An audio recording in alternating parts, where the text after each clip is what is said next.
you guys doing? Good. Well, guys, I was born this way, and there's no medical reason why that happened. My brother and my sister were born with arms and legs. And sometimes in life, things happen that don't make sense. My doctors never thought that I'd be able to walk. And today, I'm walking. I'm from Australia. Anybody one day want to go to Australia? It's such a cool place. And I now live in LA. I'm a Southern California boy. So I only live about 4 hours from here. And today I'm going to tell you, man, I love freaking people out. One day I'm in a car. I'm in the front seat. I'm not driving, of course. Can you imagine if I'm driving a car? They reckon they can put a joystick, that thing that controls my wheelchair, we can put that in a car. Like, how fully sick is that? Like, imagine if I get pulled over by the cops. Can I have your driver's license, please? Yeah, but it's over there. You're going to have to get it. Imagine if I'm in big trouble. Put your hands up. Get out of your car.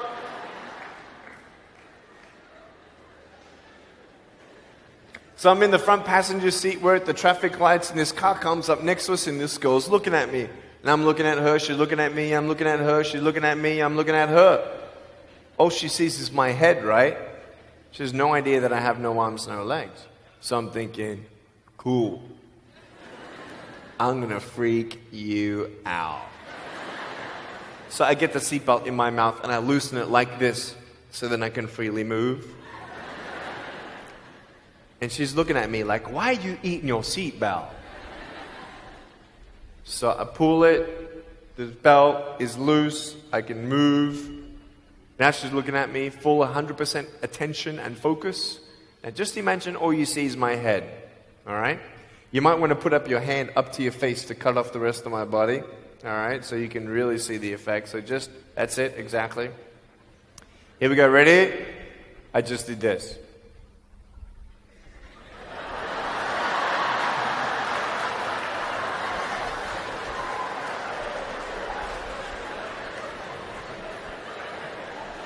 And her face, man, she was like,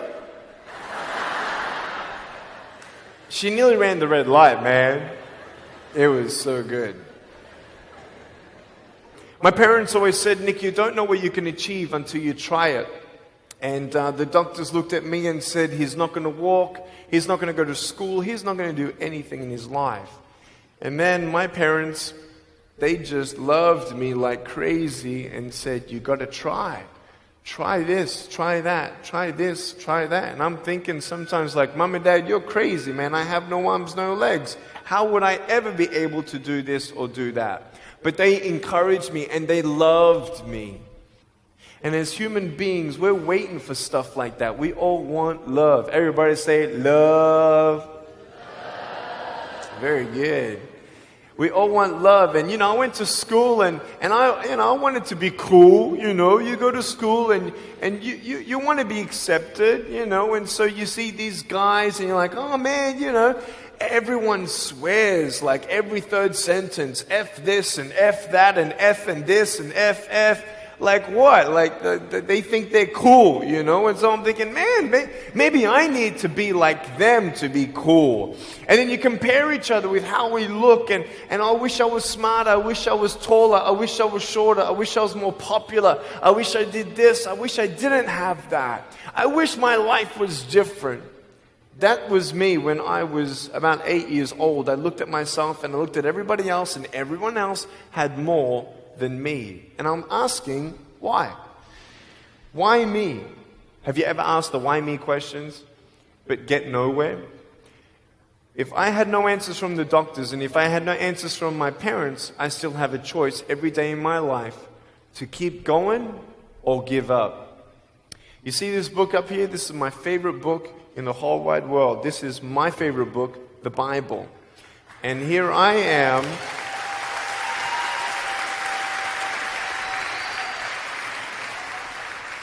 And here I am, and for me, that's my full potential in all that I can be here on earth. And so encouragement takes me closer to all that I can be, and discouragement takes me away. You see, it only takes 3 seconds for someone to tease me when I was at school and just say, you're ugly. Yeah, you can't do this and you can't do that. And some of you thinking like, man, seriously? You had kids picking on you? Like, how heartless are those kids? Picking on me with no limbs? Like, you would probably say, well, I'm not that bad. I wouldn't pick on a kid with no limbs. But why would you pick on anyone? Well, because it's fun. It's just culture. Okay, we'll get to that. But for me facing all that stuff, I'm getting these seeds. Everybody say seeds. S-E-E-D-S, seeds. Have you seen the pictures of the sequoia reds up here in California? These huge trees. Like some of the trunks could be as nearly big as this room. I've seen those photos where they've actually dug out a tunnel in a trunk of a tree. You can drive a full-size SUV right through it. That all started with a little seed. If you leave a seed of lies in your heart and in your mind and you don't know the truth, if you don't know the truth, you will die with the lie. I started dying because I started believing what I was told. I want you to know the 3 things that I needed to come to in my life is the truth of my value, the truth of my purpose, and the truth of my destiny. I want you to know something. In our mind, we put ourselves down all the time. I want to ask you today, do you think I'm cool enough to be your friend? But I don't swear. I don't use the F-bomb. Am I still cool enough to be your friend? But I don't tease people. Am I still cool enough to be your friend? But I have no arms, no legs. Seriously.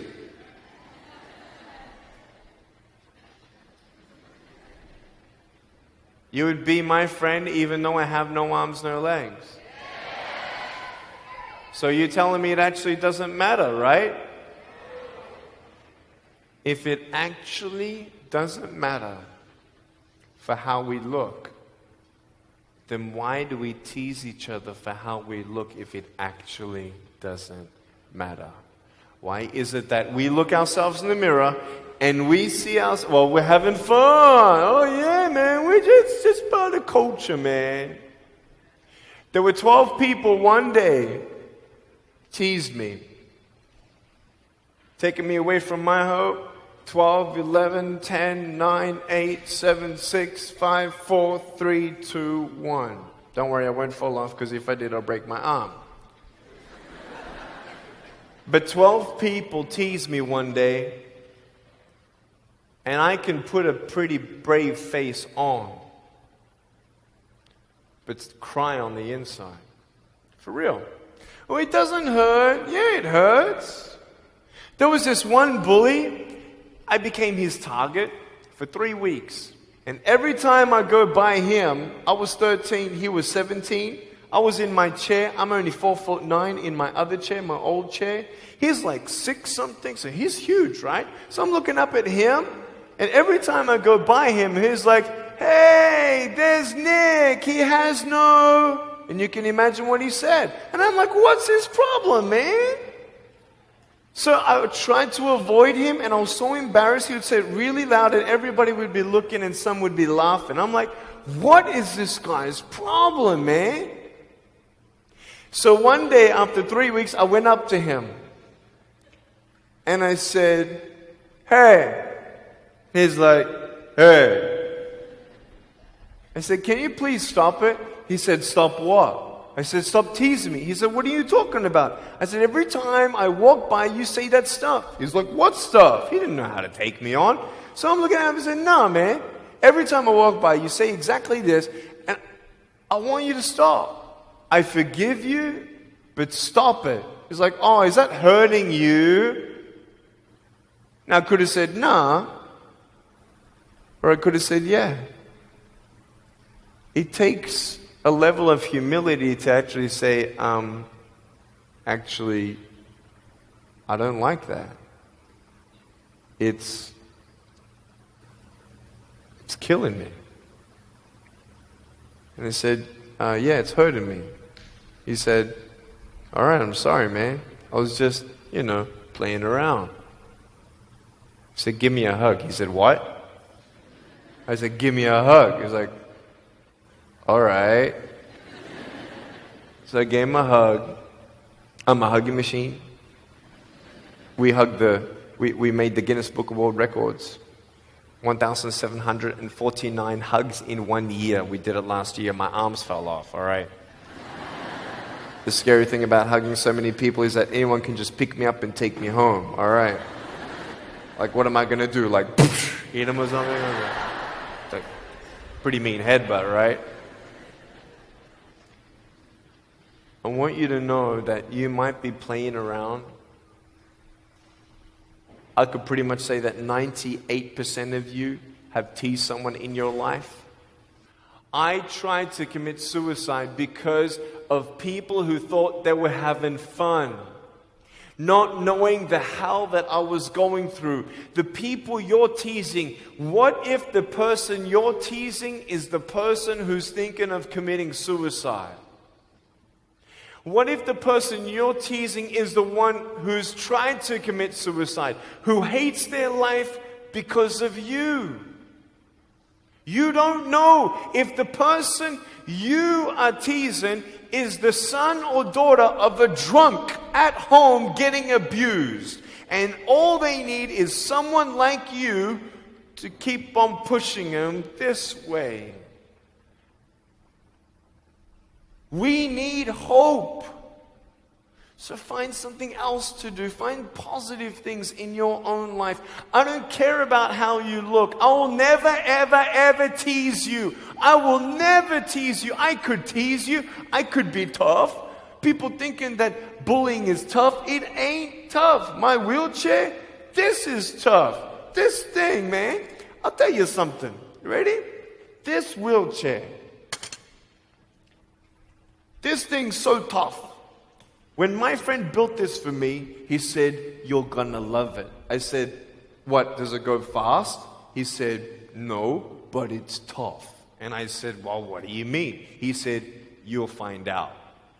The torque in these motors at the bottom, at the back, this thing, if someone's holding it, I'm telling you, it can go 90 degrees. I went 80 degrees up, all right? Someone's holding me to make sure I don't tip back. My wife, she loves shopping with me because she just jumps on the back and we go shopping. Like, she just shops and shops because she doesn't drop, right? We just go and do it. It's fun. Now, what I tried one day to do, you'll never believe me, maybe you will, just know that every word that comes out of my mouth is not an exaggeration. One day, I needed to move a car. So I got my wife to put my car, my 66 Chevelle, in neutral. It's a 2.5-ton car. And I backed it back with this thing. Just like this, like nothing. This thing is tough. Guess what? The definition of tough means it's strong. To show your strength, you need to do something that's difficult. I would sound so stupid if I said, hey guys, I got a Matchbox car one day and I got some fishing line and I towed that Matchbox car all around all day. How tough is my BMW? That's stupid.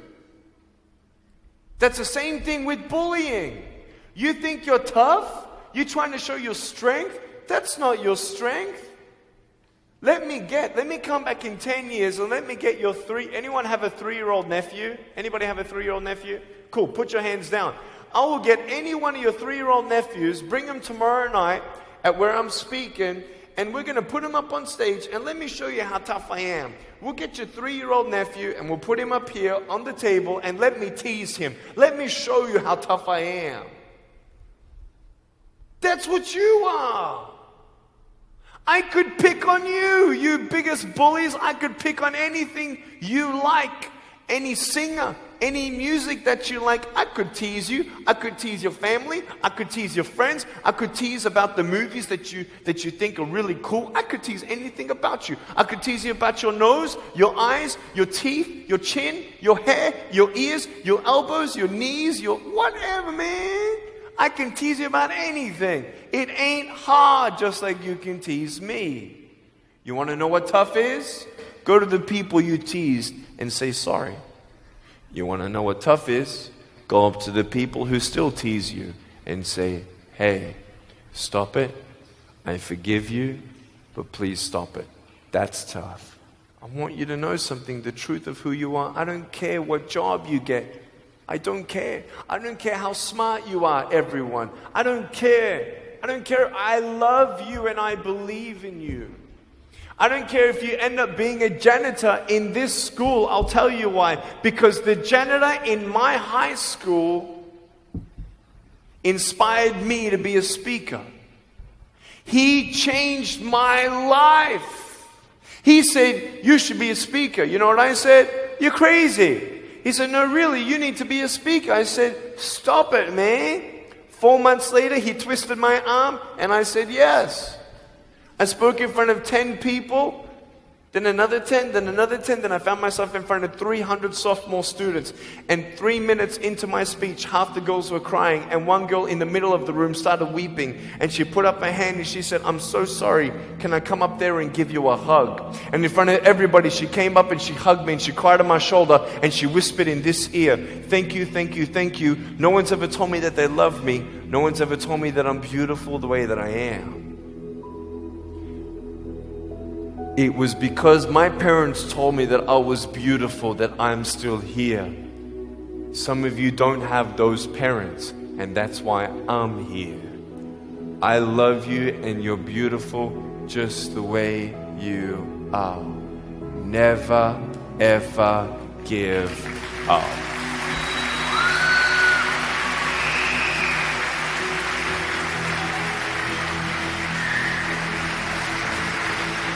How many schools do you think that I spoke to actually stopped bullying altogether? Okay. Whoever said 1, you were correct. One school out of 600, I got a letter from the headmaster, and he said, Nick, you forever changed our school, blah, blah, blah. We haven't seen any bullies pick on anybody for 8 months straight. We don't know what happened, but in the best words that I can describe, there's just a new thought in the air that it just ain't cool anymore. It just ain't cool. I want to ask you, what are you going to do? Are you going to continue on at the risk of knowing that in each section, this section right here, 5 people already trying to commit suicide? That section there, 5 people. When you extrapolate it out, what if the person you're teasing is one of those and you have no idea? Would you find something else to do? So, the change is up to you. If you want to see more love in your school, be love.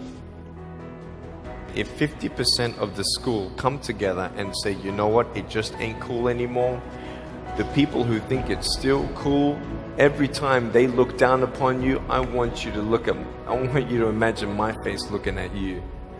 Because I'm telling you, everyone you're teasing is my brother and my sister. And you're my brother and you're my sister. And I'm asking you to stop. Love yourself a bit more. Love each other a lot more.